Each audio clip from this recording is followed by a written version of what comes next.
Hello and welcome to this art workshop for the Marketplace Theatre as part of the St Patrick's Day festivals. Today we're going to be doing some salt dough demonstrations. We're going to make some little fairy doors, so something along this line.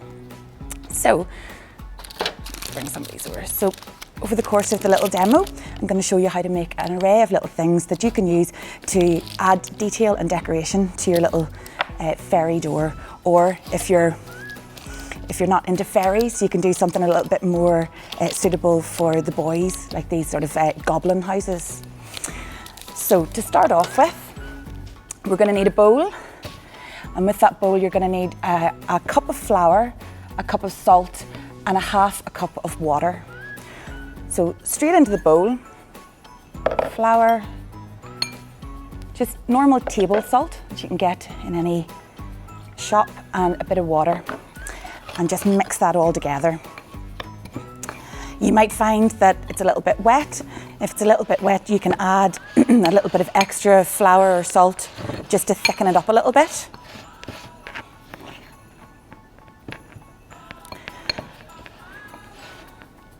And once it starts to come into a sort of a nice dough, you can tip it out onto your board.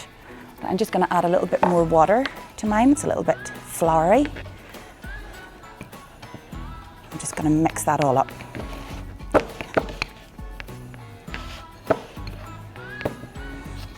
Right. Then I'm going to tip it out, and I'm going to start kneading it into a nice firm consistency. So you want to get your hands into it, get all messy. It's a good idea to use something on your table to protect the table and to stop the dough from sticking. So you might want to put a little bit of flour down, or if you have it, a little bit of baking paper is quite good. And it just takes a wee second just to knead it all together until it's nice and firm. So get those arms and hands working together. Okay, so you can see it's starting to build up firmness now, so that you can work on it like a nice soft dough. And if it's a bit flaky, just add a little bit more water, or if it's sticky, if it's really sticky on your hands, add a little bit more flour. Okay, now, so I'm going to use really simple tools for this today.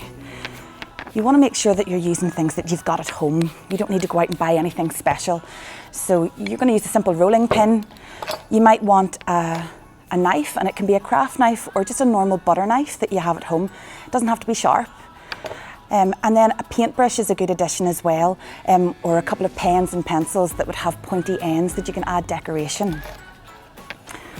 So I'm just going to break this in half, so I have a bit left for the decorations and then the main bit for the door itself. So I'm going to flatten it down with my hand first of all, and I'm going to start rolling it out with my rolling pin. Now the key thing is not to roll it too thin or it'll be too delicate, but equally if it's really thick, it takes an awful long time to cook in the oven when we bake it. So something about that thickness should do. And then you want to start thinking about your design. So if you like, you could draw it out first on a piece of paper so that you have it all nicely planned out, or you can just freehand it. Okay, so you can cut yourself a template from cardboard or soft card, and you can set that onto your clay or onto your dough, and you can cut around it to get the shape that you like.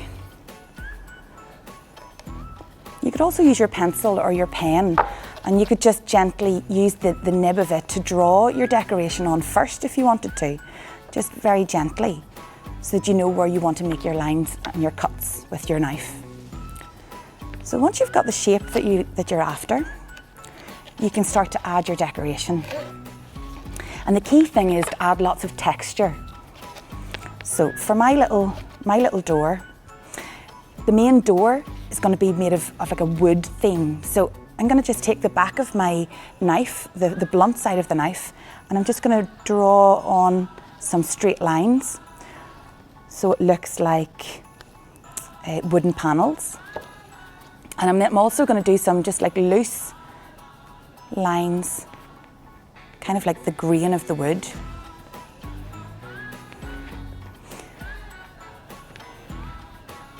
But you could make it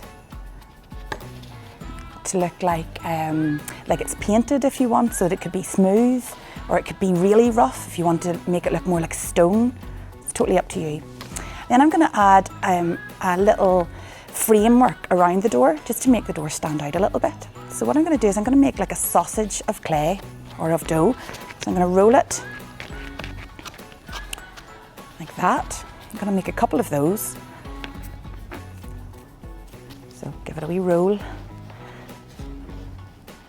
Then I'm going to make it look a bit gnarly, so I'm going to twist it a little bit, and I'm going to use my knife again, and I'm going to do some lines all along to kind of rough it up, to kind of make it look like an old piece of wood or twisted branch. And the same with this one.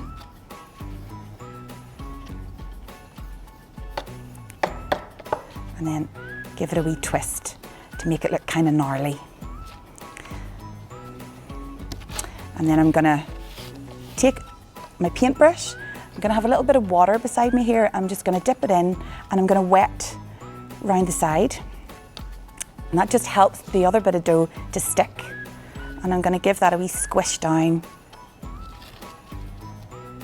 and break off the bit that I don't need.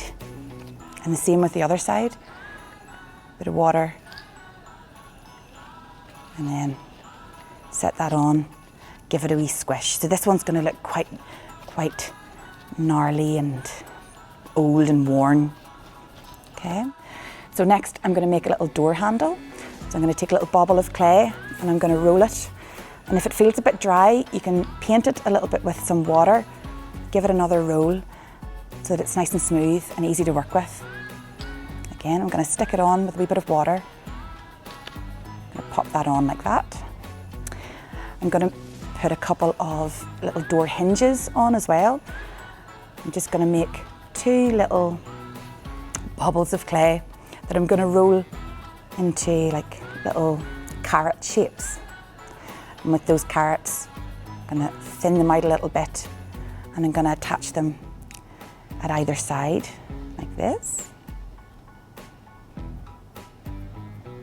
Again, that water just helps them to stick a little bit. There you go, like that.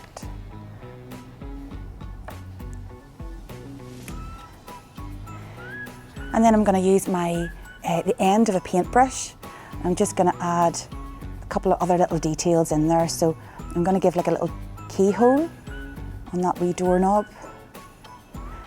And I'm going to just do a couple of wee dots on the hinges, as if there's like little bolts in there to keep those on. And then you can add other little details to make it a wee bit more interesting. So if you look at the little samples that I've done, I've added some little flowers and a little heart on this one. With the one for the boys, I've added some tentacles, as if there's a monster hiding behind the door, kind of creeping its way around. I've also added some long strips of wood there to add another little element of detail, if you'd like to try that. Or you can add little extra pieces that you can stick on at a later date. So we've got some simple little mushrooms, some little shamrocks and some leaves. And I've even done some little signs, little door signs that you could attach to your door, keep out and welcome. Now, I'm just going to very quickly show you how to make a simple flower and a little leaf, just to give you an idea of how to do that. So you would take a little bobble of clay, just wet it in your hand and give it a wee rub. Okay, so that it sticks together. So take that little bobble, flatten it in your fingers. So you've just got a little bobble of clay. And then take your knife and just go round it and make the simple petal shapes. So you just give it a wee nick as you go round. I would give it 4 or 5 little nicks to shape out those petals. like that. And then you can add another little bobble on top for the centre. A little bit of water, and just that sticks on just like that. You can leave them separate, or you can stick them directly onto your door, again using a little bit of water, and you could decorate that all up. For the little mushrooms, they're really simple. Just another little bobble of clay. Make sure that it doesn't feel too dry. Take the end of your paintbrush or your pencil and just push it up the middle, and that makes the head of the mushroom. And you can make them as big or as small as you like. The key thing is, don't make them too big, because when they bake in the oven, sometimes they slump a little bit. So you want to keep them sort of nice and dainty. So there's a little top, and then a little bottom is just a little sausage of clay. And you just stick the two of those together. You can just dip your end piece in the water and pop it in, so you've got your little mushroom shape. Right. And you can cook those just sitting on their side like that. If you did want to have a go at making something that stands upright, I would suggest that you do it in two parts. So for this little one, I made the base, and then I made the top. I fired them, or baked them separately, and then I would stick those together later on with a little bit of glue, like that. Okay, so when you've got your finished piece as you want it, and you're ready to pop it into the oven, you put it on a baking tray, and you cover your baking tray with normal baking paper. You pop them into the oven, and you keep them in the oven at gas mark 1 at the lowest setting for about 2 hours. You might find that the wee small pieces, like the little leaves and the little shamrocks, they'll bake in about an hour, but any of the larger pieces like your doors and whatnot, they really do take about 2 hours. And when they come out, they'll have changed from being that soft colour to this sort of baked biscuit colour. And you can see some of the raised parts go a little bit white. So it's quite nice as it is, but if you want, then you can paint that. So you paint it up using any paint that you have at home. You could use simple poster paints or acrylics. Acrylics are really good because they're a plastic-based paint, and you find that they give a really good covering. But poster paints work just as well. But to finish it and to seal it and for it to last forever, then I suggest that you paint it with a varnish.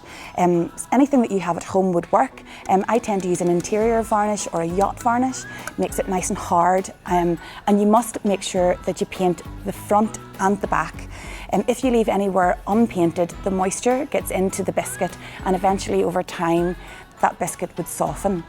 So if you want it to last as long as possible, then cover it all with your varnish. You can also make little things like rainbows or pieces that you can hang up on the wall. Just remember to put a little hole in it, put the string through, and you can hang those up. It's great fun for all the family, adults and kids alike. You should have lots of fun this week, having a go and getting creative.